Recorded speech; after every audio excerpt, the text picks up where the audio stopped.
안녕하세요. 강서대학교 이상철 교수입니다. 이번 시간에는 우리 디스크리미넌트 어널리시스, 우리 판별 분석이라고 우리가 얘기를 하는데 분류 모형에 대해서 배워보도록 하겠습니다. 이 판별 분석은 실제로 우리가 예측 모형에서는 우리가 사용할 수가 없고요. 로지스틱 회계 분석처럼 우리가 분류 모형에서만 쓸 수가 있습니다. 그래서 분류 모형이다 라고 이렇게 이름을 붙였습니다. 자, 분석 방법 중에서 우리가 판별 분석입니다. 좀 전에 설명드린 것처럼 판별 분석은 우리가 분류 분석에서만 쓸 수가 있다 라고 이해를 하시면 될 것 같아요. 판별 분석이 무엇인지 설명을 이론적으로 간단하게 해드리고요. 그 다음에 판별 분석 중에서도 우리가 분류 모형을 하는 방법을 실습을 해보도록 하겠습니다. 자, 판별 분석입니다. 자, 분류 모형 중에서 우리가 유방암 진단에 대한 거를 우리가 계속 지금 연습을 해보고 있죠. 자, 그래서 유방암 진단하는 요 데이터 20개만 뽑아서 우리가 이렇게 분석을 해보도록 하겠습니다. 자, 그러면 이렇게 유방암 진단을 이렇게 하는데 기존에 우리가 했던 로지스틱 회계 분석 방법은 여기서 임의의 직선을 하나를 이렇게 구분하는 거를 우리가 해봤습니다. 그 다음에 SVM은 서포트 벡터 머신에서 서포트 벡터를 구해서 요 둘 사이의 마진이 가장 긴 거를 이용을 해서 쓴다라고 배웠고요. 여기서 직선을 그려서 직선을 그리고 여기서도 직각, 여기서도 직각, 요 둘 사이의 가장 중심점인 이 지점을 통과하는 요 직선이 되겠습니다. 그래서 로지스틱 회계 분석에서도 요 직선을 찾는데 로지스틱 회계 분석만의 방법을 사용을 하죠. 그래서 시그모이드 함수, 그죠? 그래서 로지스틱 함수를 이용해서 쓰고요. SVM에서는 서포트 벡터를 이용한 우리 초평면, 그죠? 하이퍼 플레인을 어떻게 하면 이용을 해서 마진을 마진이 가장 먼 그 방법을 우리가 사용하는 것을 우리가 방법론으로 배워봤습니다. 자, 우리 판별 분석은 또 다른 개념으로 이 두 가지 그 변수를 우리가 구분하는 것을 우리가 하게 됩니다. 그래서 양성과 악성을 구분하는 직선을 하나, 판별선을 하나를 또 찾아내는 건데 이 판별선을 그러면 또 어떤 방법으로 우리가 찾아내는지 또 다른 방법을 가지고 한번 분석을 해볼 텐데요. 판별 분석은 이 평균이라는 개념을 가지고 사용을 하게 됩니다. 자, 설명을 드리도록 하겠습니다. 자, 요거는 우리가 좀 지우고요. 자, 우리가 만약에 만약에 하게 되면 이런 식으로 우리가 평균을 구할 수가 있습니다. 그죠? 자, 요 데이터가 이렇게 나와 있는데, 자, 질감은 모른다고 생각을 하고, 우리가 크기만 갖고 봅시다. 크기만 갖고 봤을 때, 이렇게 보시면, 이런 식으로 데이터들이 이렇게 분포를 이루어지게 되겠죠. 자, 그랬을 때, 요 데이터의 구분의 이 평균선, 우리가 여러분들 통계 시간에 우리가 차이 검증할 때 배웠죠. 그래서 이렇게 평균을 구해주게 되면 이런 식으로 요 데이터들, 양성 데이터의 평균과 음성 데이터의 평균이 이렇게 나옵니다. 그래서 이런 평균이 이렇게 나와 있는 요 가운데 직선을 구하게 되는 게 우리가 기본 방법입니다. 판별 분석에. 그래서 평균 분포를 보는데, 자, 크기가 나와 있고요. 그 다음에 질감이 나와 있습니다. 질감을 가지고 볼 때는 이렇게 나와 있죠.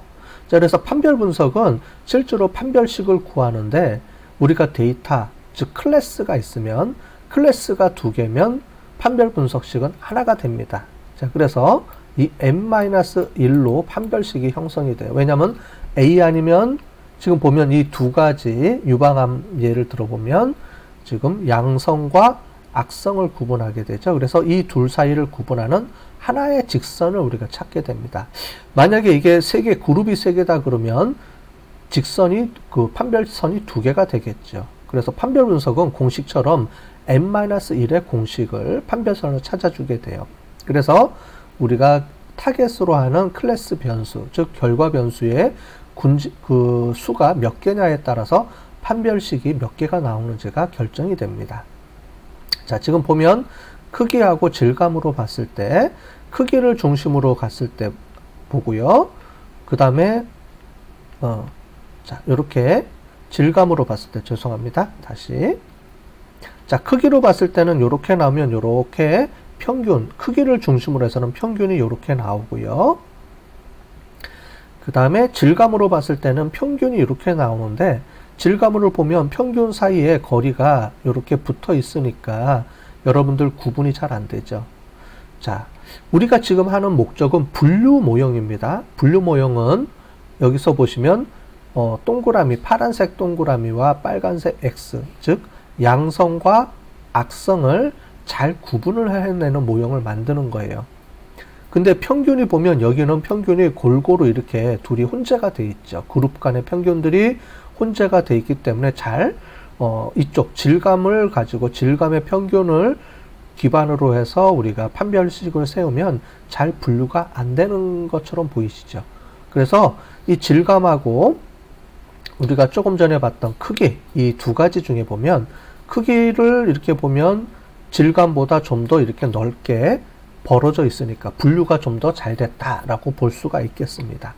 그래서 크기의 평균을 가지고 분류해 보면 크기가 질감보다 훨씬 더 이 판별하는 데 중요한 모형이고요. 그래서 아까 전에 본 것처럼 이 모형의 이 직선을 판별식으로 우리가 사용할 수가 있는 겁니다. 즉, 이 평균과 이 평균의 가운데 지점을 우리가 골라서 이렇게 사용을 하면 되겠죠. 자, 그런데 이거보다 좀 더 좋은 방법은 없을까라고 고민이 되겠죠. 그죠? 굳이 이렇게 우리가 하지 않고요. 이거를 이렇게 나누면 더 좋겠죠. 뭐냐면 지금 보시면 요 크기하고 질감을 무시하고 하나의 직선을 찾아내는데 우리가 로지스틱 회계 분석처럼 이런 직선을 찾아내는 겁니다. 즉 여기 보시는 것처럼 이쪽에 데이터의 평균과 이쪽 데이터의 평균이 좀 더 정확하게 구분하는 모형으로 우리가 만들어서 요 직선을 바꿔주면 되겠죠. 즉 축을 바꿔주면 됩니다. 그랬을 때 이렇게 모형이 만들어지겠죠. 그래서 요 크기하고 질감을 이런 평균선을 구하는 게 아니고 이렇게 돌려주면 좀 더 명확하게 판별이 잘 된다. 즉 평균이 아주 제일 많이 벌어지는 평균, 두 사이의 평균이 제일 크게 벌어지는 하나의 그 모형을 만들어낼 수가 있는 거죠. 그래서 판별 분석은 지금 보시는 것처럼 두 개의 군집의 평균을 이용해서 이 평균이 가장 우리가 극대화되는, 가장 멀어지는, 평균의 차이가 가장 멀어지는 그 지점을 찾아내는 요 판별식을 찾아내는 겁니다. 똑같죠. 그래서 요 값이 우리가 그 y 값이 되겠죠. 판별식이 되겠죠. 그래서 그걸 찾아내는 거고요.